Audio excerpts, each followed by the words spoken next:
আজ ১৬ই মে ফারাক্কা দিবস। তো ফারাক্কা দিবস নিয়ে ফারাক্কার যে নেতিবাচক প্রভাবগুলো আছে আমাদের জলবায়ু, কৃষি এবং অর্থনীতিতে ফারাক্কা যে ধরনের একটা কুপ্রভাব রেখেছে সেটা নিয়ে আজকে কথা বলবো। আমার সাথে আছে আইয়ুব আলী। আইয়ুব আলী, আপনাকে স্বাগত জানাচ্ছি আজকের আলাপে। ভাই, আপনাকে অসংখ্য ধন্যবাদ এই বিষয়ে আমাকে আমন্ত্রণ জানান। প্রথমে আপনার কাছে যেটা জানতে চাইবো, ১৬ মে ফারাক্কা দিবস কিভাবে হলো সেই বিষয়টা একটু আলোচনা যদি করেন। ভাই, আপনাকে অসংখ্য ধন্যবাদ। ১৬ই মে এটা হলো আমাদের জাতীয় জীবনের সাথে বা আমাদের কালচারের সাথে, সংস্কৃতির সাথে, আমাদের অর্থনীতির সাথে, পরিবেশের সাথে ওতপ্রোতভাবে জড়িতটা এইভাবে যে যখন ব্রিটিশরা ক্ষমতায় ছিল বা ব্রিটিশ ভারত যখন ছিল তখন থেকে ব্রিটিশরা তারা এই ফারাক্কা বাঁধ নিয়ে ৫ বার সমীক্ষা করে এবং সমীক্ষা করার মূল কারণটা ছিল যে তাদের যে কলকাতা বন্দর ছিল সেই বন্দরটা যাতে পলি না জমে সচ্ছল থাকে সেই জন্য। কিন্তু ব্রিটিশরা চলে যাওয়ার পর এই প্রকল্পর কাজ শুরু হয়। কাজ শুরু হলে যখন পাকিস্তান ছিল বাংলাদেশ, তখন পাকিস্তান সরকার আইয়ুব খানের আমলে প্রতিবাদ জানানো, তারা বলে তারা সীমিত আকারে এটা করবে পরীক্ষামূলক, কিন্তু তারা বাঁধটা অলরেডি করে ফেলে এবং চালু করে তারা ১৯৭৫ সালে ২১শে এপ্রিল। চালু করার পরে মৌলানা ওই সময় অসুস্থ ছিলেন বার্ধক্যজনিত কারণে। ১৯৭৫ সালের ২১শে এপ্রিল হলো সীমিত আকারে চালু করা হয় আর কি। ওই সময় শেখ মুজিবুর রহমানও বেঁচে ছিলেন, কিন্তু মৌলানা ওই সময় বার্ধক্যজনিত কারণে উনি হসপিটালে ছিলেন আর কি। ঠিক আছে, তারপরে মৌলানা হসপিটাল থেকে এসে ১৯৭৬ সালে মৌলানা আব্দুল হামিদ খান ভাসান। আচ্ছা, মৌলানা আব্দুল হামিদ খান ভাসান ১৯৭৬ সালে, ওনার ওই সময় বয়স ৯০ বছর। উনি হসপিটাল থেকে আসার পরেই উনি ফারাক্কা অভিমুখে একটা মার্চ করবেন, একটা ডিক্লারেশন দেন। সবাই এতে খুব আশ্চর্য হয়ে যায় যে মৌলানার এই এত বয়স, এই সময় কিভাবে উনি এটা হলো মার্চ করবেন আর কি ফারাক্কা অভিমুখে আর কি। তারপরে উনি একটা ৩২ সদস্য একটা কমিটি গঠন করেন। কমিটি সারা দেশে কাজ করতে থাকে, জনসমর্থন তৈরি করতে থাকে, বিশেষ করে উত্তরবঙ্গে। মৌলানা উনি লোকবল নিয়ে, জনবল নিয়ে উনি রাজশাহীতে যান এবং ১৬ই মে যেই বিখ্যাত যেই মাদ্রাসা, রাজশাহী আলিয়া মাদ্রাসা বলা হয়, বিশাল মাঠ আছে, ওখানে বিভিন্ন পলিটিক্যাল পার্টিও দেখবেন এখনো সমাবেশ করে। রাজশাহী অঞ্চলে বলা যায় যে বিশাল মাঠ আর কি। উনি ওখানে হলো মানে সমাবেশের ডাক দেন। সমাবেশ থেকেই বাহাদুরিমুখে যে যাত্রা, এই যাত্রা উনি শুরু করেন ১৬ই মেতে শুরু করেন এবং উনার এই যে ফারাক্কা অভিমুখে যে উনার লং মার্চ, এই লং মার্চকে স্মরণীয় করে রাখার জন্যই আসলে ১৬ই মেকে ফারাক্কা দিবস শুধু বাংলাদেশে মানে পালন করা হয় আর কি। এবং আপনাকে একটা জিনিস বলে রাখি, আমার প্রাইমারি স্কুলের প্রধান শিক্ষক, উনি ওই সময়, আমি অনেক ছোট, ক্লাস 3 কি 2-তে, উনি বলছিলেন যে এত মানুষের সমাগম হয়েছিল যে বলছিল খাবারের সংকট হতো যদি আর কয়েকদিন স্টে করতো আর কি, মানে 2-3 দিন যাবত যদি হতো তাহলে খাবারের সংকট বা বিভিন্ন সংকট দেখা দিত। মৌলানার ডাকে এত বিশাল সংখ্যক মানুষের মানে সমাবেশ হয়েছিল আর কি লং মার্চে। এবং আরেকটা বিষয় আপনাকে বলে রাখি, মৌলানার রাজনৈতিক শক্তি বা ওনার যেই পরিকল্পনা, এটা আমার কাছে অসাধারণ লাগছে যে উনি কিন্তু ফারাক্কা বাঁধ থেকে নিরাপদ দূরত্বেই মার্চটা শেষ করেন। লং মার্চ শেষ করার কারণ ছিল, যদি কাছাকাছি কোথাও লং মার্চ শেষ করে জনগণ যদি উত্তেজিত হয়ে যায় তাহলে দেখা যায় ভারতের সাথে আমাদের একটা ক্ল্যাশ বাঁধার সম্ভাবনা আছে। উনি প্রত্যেকটা সিকিউরিটি ইস্যু থেকে শুরু করে প্রতিটা বিষয় নিজেই তদারকি করেন এবং ৯০ বছর বয়স। এটা আমার কাছে মানে একটা আশ্চর্যজনক বিষয় মনে হয়েছে, যা আমাদের পক্ষে বা এখন মানুষের পক্ষে অনেক ডিফিকাল্ট আর কি। বলতে পারি যে উনার যে লং মার্চ, এই লং মার্চকে স্মরণ রাখার জন্যই আমাদের এখানে ফারাক্কা দিবস। ফারাক্কা বাঁধ নিয়ে অনেক আলোচনা সমালোচনা আছে। একজন অর্থনীতিবিদ হিসেবে আপনি বলবেন যে ফারাক্কা বাঁধ এই অঞ্চলে অর্থনীতিতে কিভাবে প্রভাব ফেলছে? থ্যাংক ইউ রাজু ভাই। মানে আমি যদি আমার বাস্তব অভিজ্ঞতা বলি, ওই সময় আমি ক্লাস মানে 4 কি 5-এ আমার এক রিলেটিভের মানে আত্মীয়র বাসায় গেছিলাম, যেটাকে বলে আরমবাড়িয়া, আপনি চিনবেন, ঈশ্বরদীর মধ্যে। তা আমি ওই সময় নদীতে, মানে পার্শ্ববর্তী তো পদ্মা নদী, তো ওখানে গেছিলাম। ওখানে ওই সময় দেখছি তারা ইলিশ মাছ নদী থেকে শিকার করতেছে অলরেডি, মানে শিকার করে বাসায় নিয়ে আসতেছে আর কি, ফিশিং করছে। এই যে আমি যদি শুধু একটা উদাহরণ দিই, জলজ সম্পদে ইলিশ আপনি আরমবাড়িয়া থেকে, ঈশ্বরদীর মধ্যে থেকে আপনি পেতেন, কিন্তু এখন তো আপনার হলো মানে বঙ্গোপসাগরের কাছাকাছি গেলেও ইলিশ পাওয়া যায় না। এটা আমাদের একটা ক্ষতি, যে আমাদের জলজ সম্পদে ব্যাপক ক্ষয়ক্ষতি হয়েছে এবং মানুষের একটা অর্থনৈতিক যে মানে পেশার পরিবর্তন হয়ে গেছে। পেশার পরিবর্তন কেমন, যে মানুষ হলো মাছ শিকার করতো, জেলে সম্প্রদায় ছিল, তাদের সচ্ছল জীবন ছিল। আপনি দেখবেন রাজশাহী ওখানে কিন্তু একটা জেলে পল্লী টাইপের আছে, সে পল্লী কিন্তু এখন আর নেই। কারণ হলো নদীতে কোনো মানে মৎস্য সম্পদ নেই বা জলজ সম্পদ যেগুলো তারা শিকার করতো বা ফিশিং করতো, সেটা না থাকার কারণে তাদের পেশার পরিবর্তন, এটা একটা বড় অর্থনীতির একটা চ্যালেঞ্জ বলতে পারেন আর কি। তারা বেকার হয়ে গেছে আর কি, বা অন্য পেশায় চলে গেছে। এটা একটা। আরেকটা জিনিস হলো এই যে মানে পদ্মাকে ঘিরে মানে অসংখ্য মানে আপনার ছিল, শাখা নদী, উপনদী ছিল, খাল ছিল, এইগুলা কি হয়ে গেছে, এইগুলাতে পানি সরবরাহ নাই। পানি সরবরাহ না থাকার বিশাল এরিয়াতে আমাদের যে ইরিগেশন বা সেচ প্রকল্প, এটা বাধাগ্রস্ত হচ্ছে।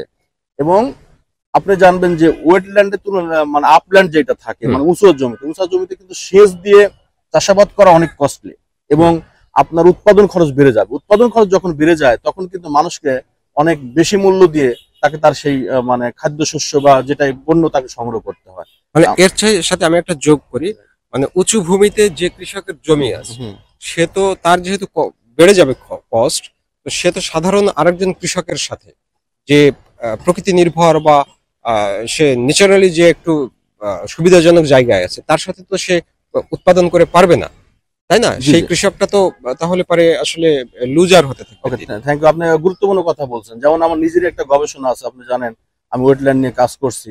দেখা যায় যারা ওয়েটল্যান্ডের মধ্যে চাষাবাদ করে, আমি যদি ধানের ক্ষেত্রে উদাহরণ দিই, আপনার আপল্যান্ডের থেকে ওয়েটল্যান্ডের ধানের কস্টিং 1/3 হয়। তার মানে 2/3 আপল্যান্ডে যে থাকে তার কিন্তু 2/3 বেশি খরচ খরচ। করে উৎপাদন করতে হয়। আমাদের যেটা হয়েছে উত্তর অঞ্চলে, আমাদের উৎপাদন খরচ বাড়ছে কৃষিতে, কারণ আমাদের গভীর নলকূপ থেকে শুরু করে আমাদের গ্রাউন্ড ওয়াটার ইউজ করতে হচ্ছে। আর যদি নদীর প্রবাহ থাকতো, বিভিন্ন খালে পানি থাকতো, শাখা নদীগুলোতে পানি থাকতো, তাহলে কিন্তু আমাদের গ্রাউন্ড ওয়াটার ইউজ করতে হতো না, গ্রাউন্ড ওয়াটারের উপর প্রেশার পড়তো না। আমরা সারফেস ওয়াটার ইউজ করে বা নদীর পানি ইউজ করে আমাদের চাষাবাদ করতে পারতাম। এবং যেটা হলো, আপনি যদি এখন যান হার্ডিং ব্রিজের নিচে, হার্ডিং ব্রিজের নিচে আপনি একটা ক্যানেলের মতন মনে হবে যে আমি একটা ক্যানেলের মতো আছি। যেমন আপনাকে একটা ইন্টারেস্টিং বলি, ছোটবেলায় দাদার সাথে হার্ডিং ব্রিজ দেখতে গেছিলাম। ওখানে দাদা বলতো যে আমাদের ফুফাদের বাসা মানে ওখান থেকে বেশ দূর। বলতো রাতে শুয়ে থাকলে পদ্মা নদীর পানির শব্দ, হার্ডিং ব্রিজের নিচে শব্দ হতো, এটা তারা শুনতে পেত। আমার কাছে অনেকই লাগছে কিভাবে এটা সম্ভব, অত দূর থেকে পানির শব্দ। হ্যাঁ, সত্যি শোনা যেত। মানে পদ্মার এরকম একটা মানে ছিল আর কি, গর্জন ছিল। সেটা এখন কালের পরিক্রমায় মানে হারায় ফারাক্কা গেছে। বাঁধের কারণে এটা আর এখন নেই। আপনি আরেকটু আলোচনা করবেন যে ফারাক্কা বাঁধ 50 বছর পূর্তি হচ্ছে চালু হবার। তো এই যে 50 বছরের মধ্যে জলবায়ু কতখানি পরিবর্তন হয়েছে এই অঞ্চলে, মানে ফারাক্কা বাঁধ কেন্দ্রিক যে একটা অঞ্চল আছে বাংলাদেশ, বাংলাদেশের বাইরে পশ্চিম বাংলাও এর প্রভাব আছে। তো সেই জলবায়ুর পরিবর্তন আপনার কাছে কতখানি মনে হচ্ছে কি, বা কিরকমটা মনে হচ্ছে? ওকে রাজীব ভাই, আপনি গুরুত্বপূর্ণ মানে প্রশ্ন করছেন এবং বিষয়। সেটা হলো যে প্রধান যদি আপনি জলবায়ুর যে প্রভাব পড়েন, দুইটা বড় আকারের প্রভাব পড়ছে। একটা হলো যে আমাদের মরুকরণ শুরু হয়ে গেছে অলরেডি, এবং আমাদের পদ্মার তো মরুকরণ হচ্ছে, এবং পদ্মার যে গ্রাউন্ড ওয়াটার লেভেল সেটা প্রতিনিয়ত নিচের দিকে নেমে যাচ্ছে। এইটা একটা বড়। এবং আপনি জানবেন কিছুদিন আগে আপনার আমার সাথে কথা হচ্ছিল একজনের, মাদারীপুরে সেখানে গ্রাউন্ড ওয়াটার মধ্যে স্যালিনিটি চলে আসছে, এবং হলো আয়রনিং প্রবলেমটা অনেক বেশি গ্রাউন্ড ওয়াটার। এইটা প্রবলেম থাকার কারণ হলো যে আমাদের নদীর যে স্বাভাবিক ফ্লোটা ছিল, বহমান ছিল, এইটা আপনার স্যালিনিটি ওয়াটারকে সাগরের দিকে ঠেলে দিত। এখন যেহেতু আমার নদীতে কোনো স্রোত নেই, এটা হলো সাগর থেকে আমাদের উজানের দিকে মানে চলে আসছে, আমাদের হলো গ্রাউন্ড ওয়াটারকে এসে পলিউট করে ফেলতেছে। এটা বড় একটা মানে ডিজাস্টার। এবং এটা চলতে থাকে তাহলে দেখা যাবে যে আমরা হলো মানে খুব একটা বড় সংকটের মধ্যে পড়ে যাব। আমাদের গ্রাউন্ড ওয়াটার ইউজ করে আমরা হলো আমাদের এগ্রিকালচার থেকে শুরু করে আমাদের আদার্স এই মানে পানির প্রয়োজন হয়, সেটা আমাদের হুমকির মুখে পড়বে। আরেকটা যে জিনিসটা হলো যে আমাদের এই যে জলবায়ুর যে পরিবর্তন, এই পরিবর্তনে আমাদের কৃষির যেই হলো মানে উৎপাদন ব্যবস্থা, এইটা প্রতিনিয়ত ব্যাহত হচ্ছে কিভাবে? মনে করেন যে আমাদের শুষ্ক যে মৌসুমটা, এখানে তো পানি থাকে না, আমরা এখন পানিতে মানে পানির অভাবে আমরা মানে প্রবলেম ফেস করি। কিন্তু আবার যখন হলো মানে মনসুন আর কি, বর্ষা, বর্ষাতে দেখবেন যে তারা বাঁধ খুলে দিয়ে আমাদের বিশাল এরিয়া জুড়ে মানে প্লাবিত করে দেয়, বা আকস্মিক বন্যার সৃষ্টি হয়। এতে কি হয়? আপনার ফসলের ক্ষতি হয়, আপনার গবাদি পশুর ক্ষতি হয়, মানুষের জানমালের ক্ষতি হয়। যদি আপনি মানে জলবায়ুর যে প্রভাব হিসাব করেন, তাহলে এইটা হিসাব করে শেষ করার মতো না। যেমন আপনি মনে হয় গত বছর তার আগে আমাকে একটা লেখা শেয়ার করছিলেন বণিক বার্তাতে। এটা হলো গবেষণাটা ছাপা হয়েছিল স্পিনজারে। এখানে বিভিন্ন পার্সপেক্টিভে, যেমন পরিবেশগত দিক থেকে, অর্থনৈতিক দিক থেকে, সামাজিক দিক থেকে, মানুষের সাংস্কৃতিক দিক থেকে বিভিন্নভাবে এই হলো ব্যারেজের কারণে প্রভাবটা পড়ছে। যেমন আমাদের কালচার ছিল, আমাদের মানে নৌপথ আমরা ইউজ করতাম, সেখানে নৌকা বাইচ হতো, বিভিন্ন কিছু হতো, সেটা আমাদের কালচারের ক্ষেত্রে বড় একটা সমস্যা সৃষ্টি হয়েছে।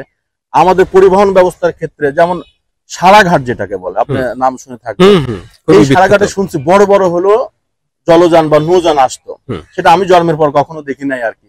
সারাঘাটে গেছে, সেটা এখন শুধু একটা মানে নামে ঘাটি আছে, আসলে বাস্তবে আমাদের যেই মানে ইনল্যান্ড ওয়াটার ট্রান্সপোর্ট সেটার আসলে কোনো অস্তিত্ব নেই বললেই চলে আর কি। তার মানে কি আমাদের অর্থনৈতিক ভাবে আমরা এখানে বড় একটা ক্ষতিগ্রস্ত হচ্ছে। যদি আমাদের ইনল্যান্ড ওয়াটারটা মানে রিভার বেস যে আমাদের ট্রান্সপোর্ট এটা চালু থাকলে আমরা এখানে কিন্তু পণ্য পরিবহন অনেক কম খরচে আমরা পণ্য পরিবহন করতে পারতাম, আমাদের দেশের নাগরিকরা এতে উপকৃত হতো, তাদের ক্রয় ক্ষমতা অনেক ভালো থাকতো আর কি।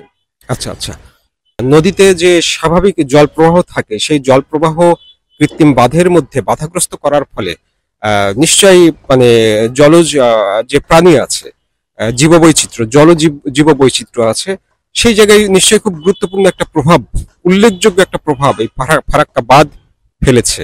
আপনি কি মনে করেন? অবশ্যই, আপনাকে তো প্রথমেই বললাম যে এক সময় আপনি হলো ঈশ্বরদীর অংশে যে নদীটা আছে সেখানে আমি দেখছি, হয়তো আরো অন্য জায়গা পাওয়া যাবে, আমার নিজে দেখা যায় ইলিশ মাছ সেখানে হলো ফিশিং করা যেত। কিন্তু ইলিশ তো দূরের কথা, আপনি এখন হলো পুঁটি মাছও পাবেন না। তার মানে কি, আপনি যদি গবেষণা করেন যখন নদীর প্রবাহ ছিল তখন যে যত টাইপস অফ আপনি জলসম্পদ পাওয়া যেত, এখন আপনি হয়তো 4টা বা 5টা বা 10টা আপনি জলসম্পদ সেখানে পাবেন, সেটা খুবই সীমিত পরিসরে। মানে আপনাকে বর্ষা মৌসুম ছাড়া আপনার শুষ্ক মৌসুমে এটা হলো সম্ভব না। মানে আমাদের জলসম্পদ পুরাটাই হুমকির মুখে, এবং জীববৈচিত্র্য হুমকির মুখে একটা বাঁধের কারণ। আপনাকে একটা বলে রাখি যে এইটা আমরা যে ক্ষতিগ্রস্ত হচ্ছে বিষয়টা কিন্তু এমন না।